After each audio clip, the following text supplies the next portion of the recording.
Hey, what's going on everybody? It's Mike from SNKRS and I'm back with another video. Now, before we get started guys, I just want to say please be careful out there with COVID-19 taking backslides in a lot of places. Let's go ahead and make sure we're wearing masks when we're going out. If not for your sake, for the people around you, because we don't want to spread it to more and more people where it gets even more out of hand. So please be careful out there and just be mindful of what you're doing. Now, today I'm bringing you guys something I'm pretty excited about. I mean, I know you can see what's on the desk already, but I saw this sneaker release about, 2 months ago? And on SNKRS app, it sold out immediately. But I was able to get my hands on it from a boutique, I think I got it from Oneness, actually. So shout out to them. I mean, I bought it from them. It came in the mail yesterday, so I'm super excited about it. It is the Jordan Delta SP. Now, this sneaker is the latest in the Jordan revamped lifestyle model line. They started revamp probably maybe 2 years ago, possibly, maybe a year and a half. And that was with the Jordan Apex Utility and then the Jordan Proto React. Now there was a Proto Z, but that was more of a offset of, it's like a winterized version of the Proto React, but still it is a part of that line. Now the Delta SP it looks like some cues from the off-white design with some unfinished pieces, and to me, I mean, you guys don't jump on me in the comments, but I really get some Mars Yard vibes from the sneaker itself, just from the shape of it. Now, this colorway was dubbed the Sail colorway on the SNKRS app, and that's what, of course, Jordan brand calls it, but the box color says that it's Sail, white, and photo blue. And to me, there's more white than there's Sail on the sneaker, but we'll get into that in a second. Now, with the Jordan revamped lifestyle models, I mean, there have been a couple that have sold out, certain collaborations, certain colorways. But I mean, typically Jordan lifestyle models sit on shelves if it's not a retro. Now, I will say that these models have had way more thought put into them, and they're actually doing better.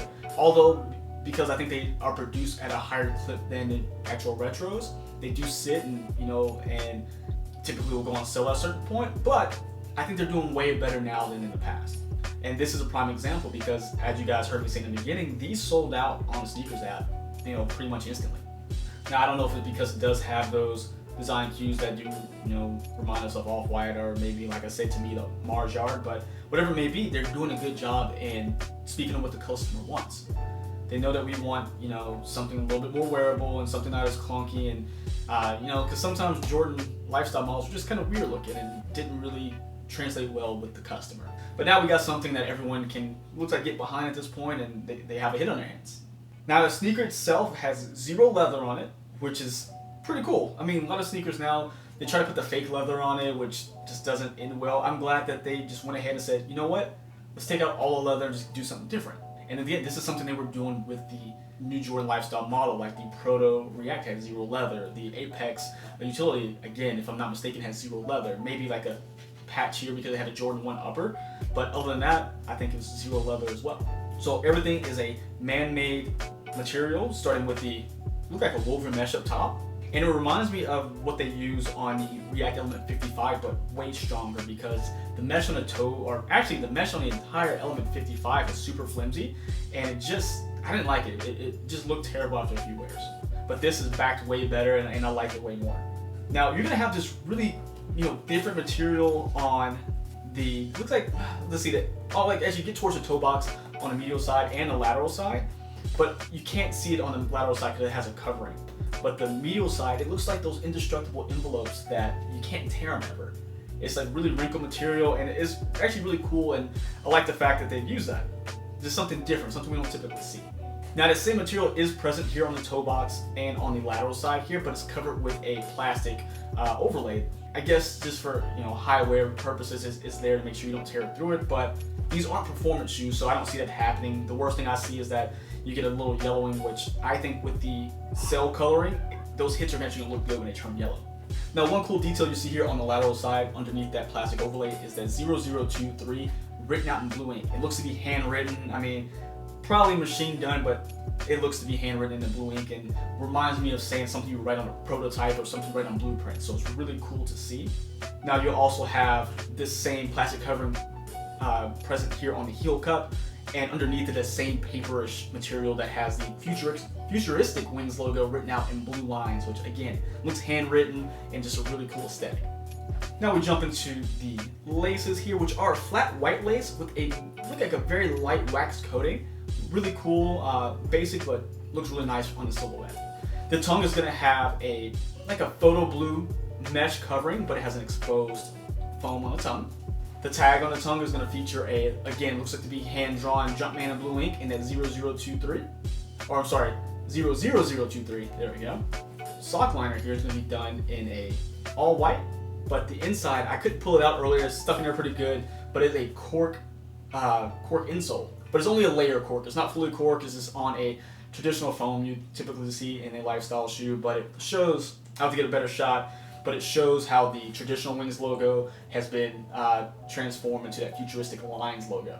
Now another material in the shoe, just like the tongue, that photo blue mesh is out here on the side, just in a thicker version. You have the lateral side, and of course it's on the medial side as well. Just a thicker version, I guess, to perform a little bit of stability, even though, again, this is not a performance shoe, it is a lifestyle.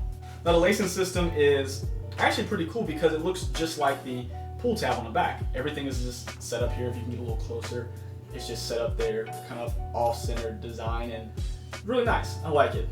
Now the shoe itself does feature a full-length React midsole, and you can see it very easily poking out here, and then again poking out here. There are a couple TPU hits to make sure it does stabilize that React a little bit, make sure your foot's not going everywhere, and that's going to be here on the lateral side in that cell colorway, and then you see the rubber from the heel reaching up to the interior and the medial side here.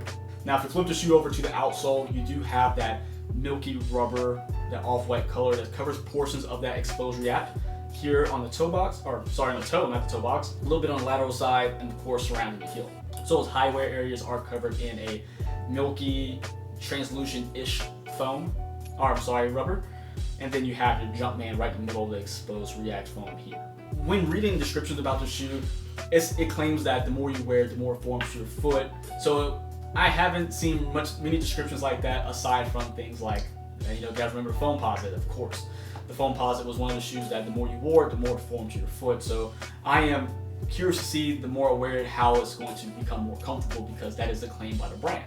Now the sneaker itself is pretty comfortable to start with. It is not nearly as comfortable as, say, the React Element 87. Again, I don't know if it's just a different density of React. Still comfortable, but it is just more sturdy than this shoe is. It's very cool. Again, very, very wearable, I think, and it's one I'm going to probably have on foot a lot. I mean, you guys can clearly see from the outside, I've had it on foot since I got it out the box, and I'm super excited about this one. There are a few more colorways out there. There's a Vegeta Tan colorway. I'll put a picture right there that really looks like a Mars Yard-ish sneaker.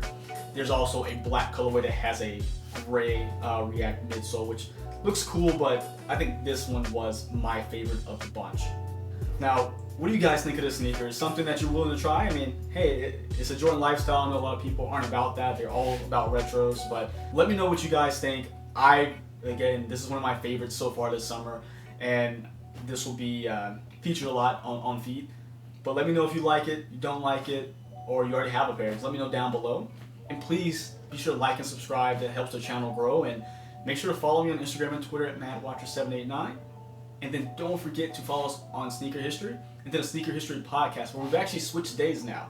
We're going to be releasing releasing podcasts on Monday and Thursday now. Now, until next time, guys, see ya.